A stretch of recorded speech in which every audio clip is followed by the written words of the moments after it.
देश और दुनिया की बड़ी खबरों के लिए जुड़े रहे हमारे साथ आपका अपना चैनल भारत न्यूज जेके। धन्यवाद। मध्य प्रदेश में आधी रात को रोने पर मां के प्रेमी ने एक बच्चे की हत्या कर दी।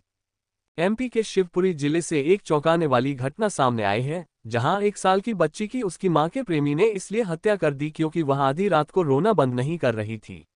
आरोपी ने बच्ची के पैर पकड़कर उसे जमीन पर पटक दिया, फिर उसका दम घोंटकर हत्या कर दी।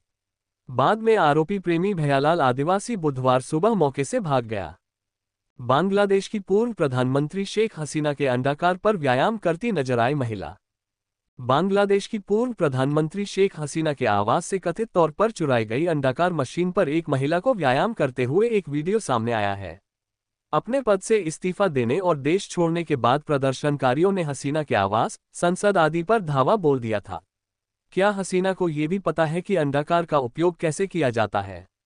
एक एक्स यूजर ने वीडियो पर प्रतिक्रिया देते हुए कहा, सबसे महान वापसियों में से एक विनेश फोगाट ने पेरिस 2024 की सराहना की। पहलवान विनेश फोगाट ने क्यूबा की यूसनीलिस गुज़मैन के खिलाफ 5-0 से जीत के साथ पेरिस 2024 ओलंपिक में महिलाओं की फ्रीस्टाइल 50 किग्रा स्पर्धा के फाइनल में प्रवेश किया।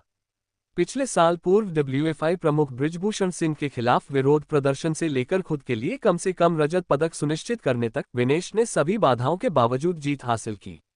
टिप्पणीकारों ने उन्हें कुश्ती के इतिहास में सबसे महान वापसीकर्ताओं में से एक के रूप में सराहा। ताइवान में बातचीत के लिए पत्नी द्वारा शुल्क वसूलना शुरू करने पर पति को तलाक दे दिया गया। एक ताइवानी व्यक्ति को तलाक दे दिया गया है क्योंकि उसकी पत्नी ने अंतरंगता और बातचीत के लिए $15 1200 से अधिक शुल्क लेना शुरू कर दिया था। उनकी शादी 2014 में हुई और उनके 2 बच्चे हैं। ताइवान की एक अदालत ने हाओ नामक व्यक्ति को ये कहते हुए तलाक दे दिया कि यह रिश्ता ठंडा और ठीक करना मुश्किल था। न्यूज़ 18 कुछ घंटे पहले। अधिक जानकारी के लिए बाईं ओर स्वाइप करें। शख्स ने शेख हसीना के पिता शेख मुजीबुर रहमान की मूर्ति पर पेशाब कर दिया। बांग्लादेश के संस्थापक और शेख हसीना के पिता शेख मुजीबुर रहमान की मूर्ति के सिर पर एक शख्स ने पेशाब कर दिया। सोमवार को प्रदर्शनकारियों ने उसी प्रतिमा को तोड़ दिया। इससे पहले हसीना के पीएम पद से इस्तीफा देने और देश से भागने के बाद वे बांग्लादेश में संसद और प्रधानमंत्री के महल में घुस गए थे। बांग्लादेश सेना ने बलपूर्वक कर्फ्यू लगाने के हसीना के आदेश की अवहेलना की। रिपोर्ट। बांग्लादेशी सेना ने कथित तौर पर पूर्व प्रधानमंत्री शेख हसीना के देश से भागने से एक रात पहले बलपूर्वक कर्फ्यू लगाने के आदेश की अवहेलना की थी। सेना के प्रवक्ता लेफ्टिनेंट कर्नल सामी उद दौला चौधरी ने कहा, जनरल ने घोषणा की कि जिंदगियों की रक्षा की जानी चाहिए।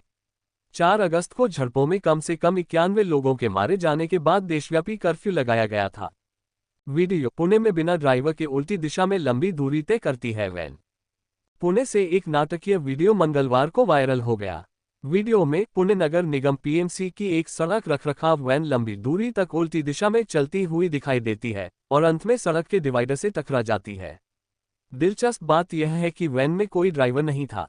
इस घटना ने चिंता पैदा कर दी है कि अगर सड़क पर लोग होते तो क्या हो सकता था। शेख हसीना को सामान पैक करने और आवास छोड़ने के लिए 45 मिनट का समय दिया गया था। रिपोर्ट। देश में तीव्र विरोध प्रदर्शनों के बीच शेख हसीना को प्रधानमंत्री पद से इस्तीफा देने के लिए मनाए जाने के बाद कथित तौर पर उन्हें सामान पैक करने और अपना आधिकारिक आवास छोड़ने के लिए 45 मिनट का समय दिया गया था। उनके बेटे सजीब वाजेद जॉय ने कहा, वह यहीं रहना चाहती थीं, वह बिल्कुल भी देश नहीं छोड़ना चाहती थीं। विशेष रूप से सरकार विरोधी प्रदर्शनकारियों ने उनके आधिकारिक आवास पर धावा बोल दिया, जिसके कई वीडियो ऑनलाइन सामने आए। यूपी में बारिश के बीच रिहायशी इलाके में घूम रहे विशाल मगरमच्छ को लात मारता नजर आया शख्स। उत्तर प्रदेश के बिजनौर में एक रिहायशी इलाके में घूम रहे एक विशाल मगरमच्छ का वीडियो ऑनलाइन सामने आया है। वीडियो में स्थानीय लोगों को सरीसृप का पीछा करते और हंसते हुए दिखाया गया जब एक आदमी ने उसे पीछे से लात मारी। वन अधिकारी। कथित तौर पर 3 घंटे तक। तेलंगाना स्कूल में मध्याह्न भोजन में मिर्च पाउडर के साथ चावल देने पर विवाद। तेलंगाना के निजामाबाद के एक स्कूल ने छात्रों को मिड डे मील में मिर्च पाउडर के साथ चावल परोसकर विवाद खड़ा कर दिया है। बीआरएस नेता केटी रामाराव ने एक तस्वीर साझा की जिसमें छात्र अपनी प्लेटें पकड़े हुए हैं जिनमें चावल और मिर्च पाउडर रखा हुआ है। क्या हमारे स्कूली बच्चे इसी तरह के नरिशंस भोजन के हकदार हैं? उन्होंने सीएम ऑफिस को टैग करते हुए कहा। ऐसे देश और दुनिया की खबर देखने के लिए हमारे YouTube चैनल को सब्सक्राइब कीजिए और Facebook चैनल को फॉलो कीजिए। कमेंट, लाइक, शेयर करना ना भूलें। धन्यवाद।